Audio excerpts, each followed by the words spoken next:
Talk to us about your exhibition. You're going to be exhibiting soon in Sri Lanka. It was slightly scary to be having a cancer diagnosis in the middle of the pandemic. If it was possible, my choice was to be treated, at the government hospital. And it was an eye-opener in many ways. It was a big learning. And so one of the things I did was to make a decision to do something, to be able to facilitate, the good work they do, make it even better. And so I reached out to, numerous artists. In the end, now we have a group of 23. And the plan is to mount an exhibition, and proceeds from the sale of all the artworks go towards the benefit of the hospital. Being an artist is difficult. It's not easy, but I would say don't sell out and don't copy anybody else. Follow your own dream, your own head, your own thoughts, make up your own mind about things, have an opinion.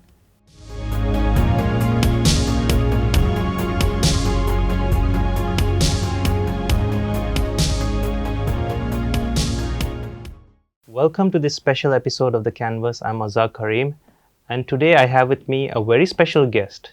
She's an experimental filmmaker, an artist, a teacher, and she has also survived cancer twice. I have with me Mariah Lookman. How are you doing, Mariah? Thanks for having me here. No worries. So thank you, Mariah, for coming on this show. Mariah, tell us about your journey. First of all, tell us what brought you to Sri Lanka. Love brought me to Sri Lanka, you could say that. So my husband is Sri Lankan, and we were married in 2003. And since then, especially since then onward, Sri Lanka has been home in one way or the other. But aside from my husband, my grandmother's sister was married to a Sri Lankan man. My father's sister is married to a Sri Lankan man. And, my cousin is married to a Sri Lankan man. So I guess, there is something here that brings us. Definitely. And that's a very interesting history you have. Now, Mariah, just talk to us about, first of all, let's talk about your battle with cancer. Just talk to us about that journey, if you don't mind sharing it with the viewers. Okay. So the first time when I was diagnosed with cancer, I was quite young. I was in my early 30s. It came as a shock. I didn't feel ill. I just felt something, and all my results and tests were negative, but, finally things were not too good.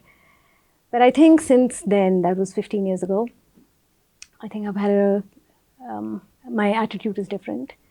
I think one of the biggest problems is the combative language. I think there's too much aggression. And I think when you're aggressive in your attitude towards even your own body, and including the kinds of words you use, battle, fight, survivorship, all these words come from, they have a military root and a background. And I think if you have a mindset change and you sort of think of language of kindness, balance, focus, healing, I think that's the way to go. So I just want to ask you, did it help you in being more sensitive, or are you saying people should be more sensitive towards a person who's, let's say, having a fight such as this? I think to care for others, to be empathetic, really helps the person who is actually undergoing being ill and undergoing treatment and struggling, because the side effects of the treatment can be quite harsh. But on the flip side, we all need to be kinder to our body. So find time for yourself, eat better, exercise, meditate, and make better choices in terms of eat healthier food, less stress, spend time in nature, and I mean things like that. Definitely. Now, you're an artist, and artists usually try to take something that has happened to their life, whether it's a negative event or a positive event, and try to showcase it in their art. Have you showcased the struggles or this journey you have had with, you probably faced a lot, I can say, mentally, physically and all. So have you showcased this in your art? That's a good question, because, the first time, right after I finished, one of my best friends who used to be my first roommate while I was doing my undergraduate degree. She said, "What were you going to do? What were you going to do, if you were not, going through treatment?" And I said, "Well, I was going to go do my PhD." And she said, "So what's stopping you?"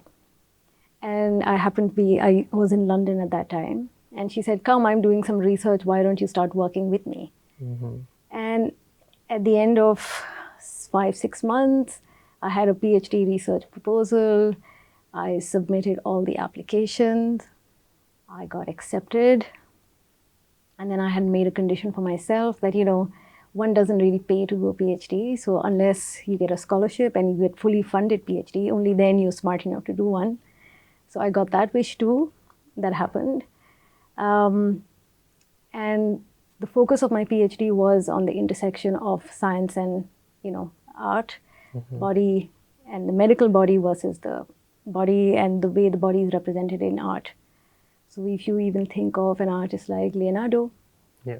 you look at the anatomical drawings, so there's sort of a close connection between how we visualize the body. One is for medicine, the other one is doing something else. So now, Maria, do you have any specific art style? Because you're also an experimental filmmaker, and that's the thing about artists. We like to, do a lot of different things in terms of, showcasing our creativity. So now, talk to us. Do you have any specific art style? It doesn't only have to be, obviously, doesn't have to be a painting or drawing, because when you have a vision, you have a different type of sense of what you want. So what is your style, or what is your just talk to us about what goes on in your head. As an experimental filmmaker, as you yourself who work in media, you realize we are surrounded by images, we're surrounded by videos, we're surrounded by moving images. And so even though I'm trained, I started my education as an artist by training as a painter. I moved to photography and then I moved to film, but then I also learned how to make film using proper old style film, and how you would cut and splice and stitch things together. And that made me open my eyes to the whole world of experimental filmmaking, and how you could actually it's possible to make a film without a lens. It's possible to make a film without holding the camera yourself. There's so much found material. So I like using found footage. I like using other people's material. I'm not saying I don't like shooting my own, but I'm a bit of a magpie. If someone has already done it and if it's good, I'm not going to bother wasting my resources. But I use it. I re-edit, refine, recompose it. So you could call them video collages almost. It's a very interesting topic, like what you just mentioned. So how'd you get into that? Why that specific topic? I think because I did not have a camera of my own then. And, 20 years ago, if you think about it, people had video cameras, but editing suites were, you had to book, you had to reserve, you had to sit with people. So I did my first experimental film probably 1996, 95, 96. And I remember it was in Lahore. And I remember, video kind of tapes, and then you had to take it and you had to book time and then you sit with somebody or an edit suite and then you sort of go over things. And you can do those things, but, you require a bit of budget and planning. So if you're doing an experimental film, the viability is limited. And so I suppose having that lack, I decide to innovate.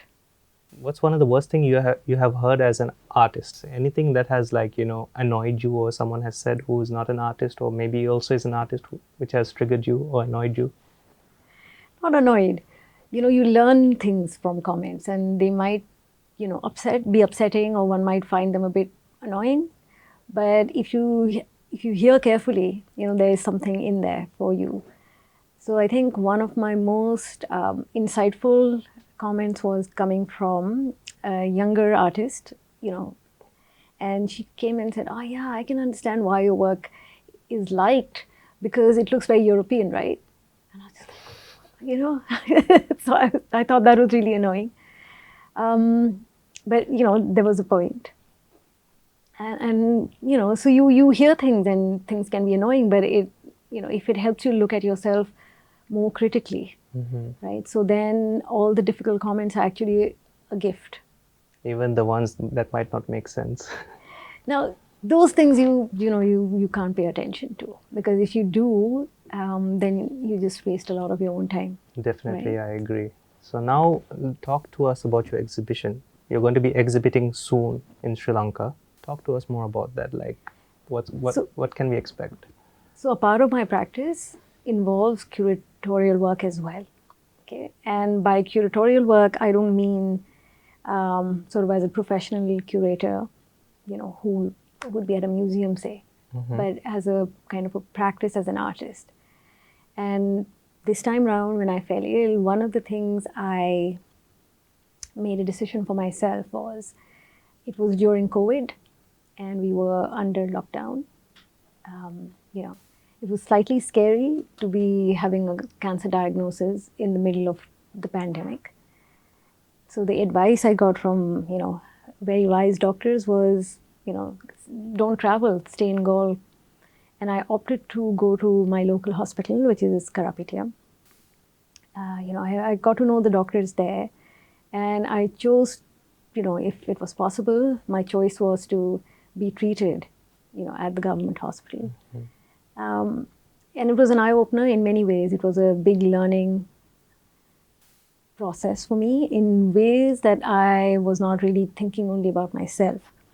And so one of the things I did was to make a decision to do something, to be able to facilitate, the good work they do, make it even better. And so you think, okay, what does an artist do? What do you do? And I said, well, I can't do much, but I know, the scope of my professional experience. And so I reached out to, numerous artists. In the end, now we have a group of 23.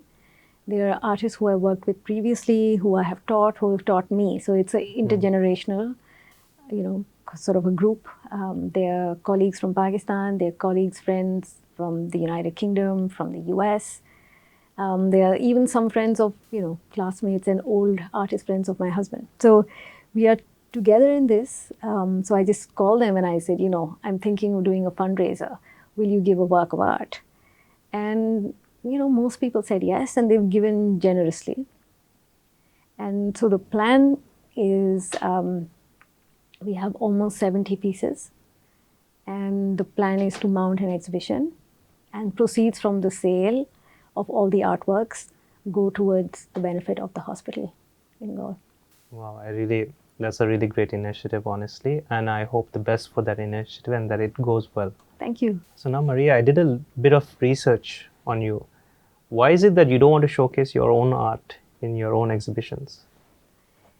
I think when you're wearing a different kind of hat, which is like a curatorial hat, say, for example, then it's a little bit messy, because I feel my focus should be on the work of the other artist, because that's my responsibility to make sure that looks good, that has a kind of a presence, it connects with the other works in the exhibition, if it's a group exhibition.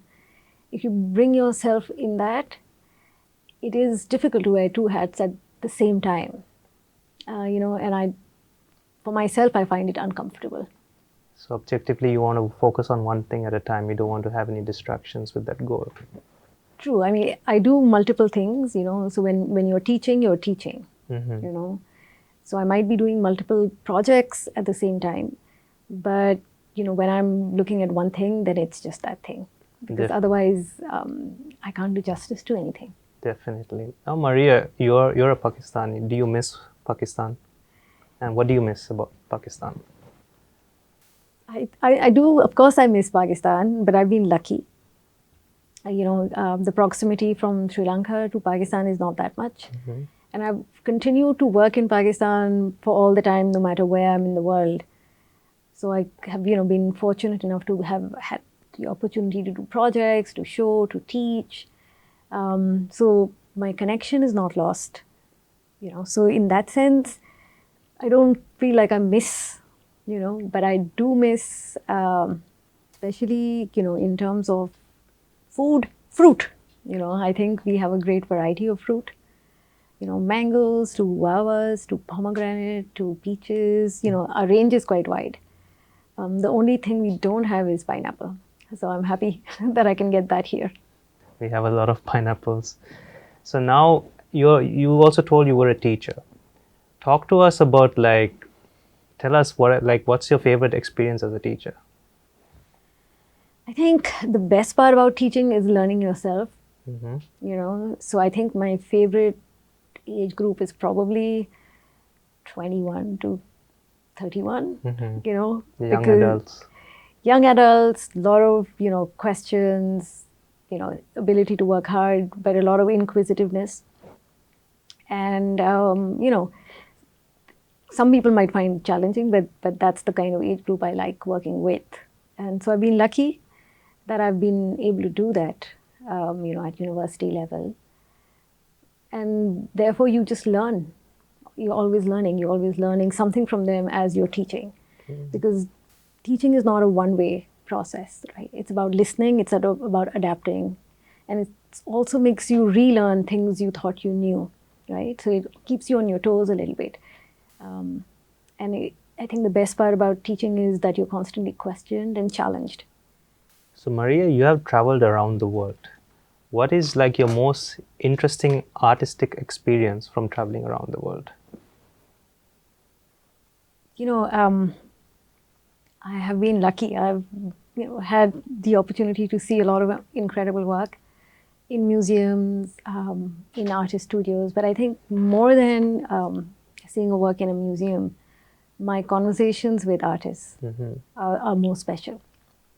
And I think, when I was a young student, one of my professors had introduced me to the work of this South African filmmaker. He's an experimental filmmaker as well. He makes animated films. His name is William Kentridge. And I was a fan of his for a very long time. And then while I was, doing my graduate work, William Kentridge happened to be at my university as an invited professor. And then I was one of those students who was picked to have sort of half a day tutorial and hang out with and show my work. And I think maybe that was good. That was fun. Lovely. Now I want you to give the audience, to those watching, you're an artist yourself, any words of advice for them? Being an artist is difficult. It's not easy. But I would say don't sell out and don't copy anybody else. Follow your own dream, your own head, your own thoughts. Make up your own mind about things. Have an opinion. Maria, we are now coming to the end of this show. Anything you'd like to say to those watching that can learn from your journey? I would say don't be afraid. So if you're feeling unwell, especially for young women, if you feel like a lump, go test it. There's a high chance it's nothing. But in case it is malignant, the earlier it's detected, the more treatable it is. Cancer does not have to be, as terrible an incident as, it has bigger space in our imagination. And if you give it less space and a less scary space in our imagination, then, it is easier to deal with. So in case anyone is feeling a little bit unwell, check it out, treat it, nip it in the bud, and be done with it. I think that's I would say that's the takeaway from, my journey as a cancer patient. Thank you, Maria, for coming to this show. It was a pleasure. Thank you for having me.